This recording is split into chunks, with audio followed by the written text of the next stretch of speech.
ರಾಮಾಚಾರ್ಯ ಸಂಪ್ರದಾಯದಲ್ಲಿ 12 ಆಳ್ವಾರ ಬರ್ತಾರೆ. ಸೊ ನಮ್ಮ ಆಳ್ವಾರ ಅಂದರೆ ಏನು ವಿಶೇಷ ಅಂತ ಹೇಳಿದ್ರೆ, ನಾವು ಸಾಮಾನ್ಯ ದೇವಸ್ಥಾನಗಳಿಗೆ ಹೋದಾಗೆಲ್ಲ ನಮಗೆ ಭಗವಂತನ ಆಶೀರ್ವಾದವನ್ನು ಶಟಾರಿಯಲ್ಲ ರೂಪದಲ್ಲಿ ಹೇಳ್ತಾರೆ. ಅದು ನಮ್ಮ ಆಳ್ವಾರ ಅವರ ಒಂದು ಪ್ರತಿನಿಧಿ. ಸೊ ನಮ್ಮ ಆಳ್ವಾರವರು ಅವತ್ತು ವೈಕುಂಠಕ್ಕೆ ಹೋಗಿದ್ದರಿಂದ, ಸೊ ಯಾರ್ಯಾರು ಭಕ್ತರು ವೈಕುಂಠ ಏಕಾದಶಿಯಿಂದ ವೈಕುಂಠ ದ್ವಾರದೊಳಗಡೆ ಹೋಗಿ ಭಗವಂತನ ದರ್ಶನ ಮಾಡ್ತಾರಲ್ಲ, ಸೊ ಅವ್ರಿಗೆ ವೈಕುಂಠ ಪ್ರಾಪ್ತಿ ಆಗುತ್ತೆ ಅಂತ.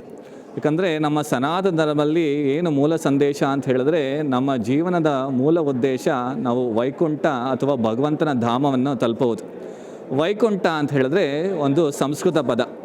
ಸೊ ಕುಂಠ ಅಂತ ಹೇಳಿದ್ರೆ ಈ ಭೌತಿಕ ಜಗತ್ತು, ಅಂದರೆ ಯಾವಾಗಲೂ ಕಷ್ಟ ನೋವುಗಳಿಂದೆಲ್ಲ ತುಂಬಿರೋದಂಥ ಇದು ಒಂದು ಭೌತಿಕ ಜಗತ್ತು.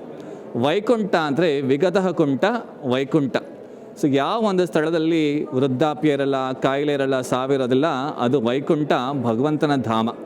ಸೊ ಯಾರು ಒಂದು ವೈಕುಂಠ ಏಕಾದಶಿ ದಿವಸ ಹೋಗಿ ಒಂದು ಕೃಷ್ಣನ ಅಥವಾ ವಿಷ್ಣುವಿನ ದರ್ಶನ ಮಾಡ್ತಾರಲ್ಲ, ಅವರು ಶರೀರ ಬಿಟ್ಟಾಗ ಅವರ ಆತ್ಮ ವೈಕುಂಠವನ್ನು ತಲುಪುತ್ತೆ. ಅದು ಈ ಒಂದು ಉತ್ಸವದ ವಿಶೇಷವಾದ ಒಂದು ಬೆನಿಫಿಟ್.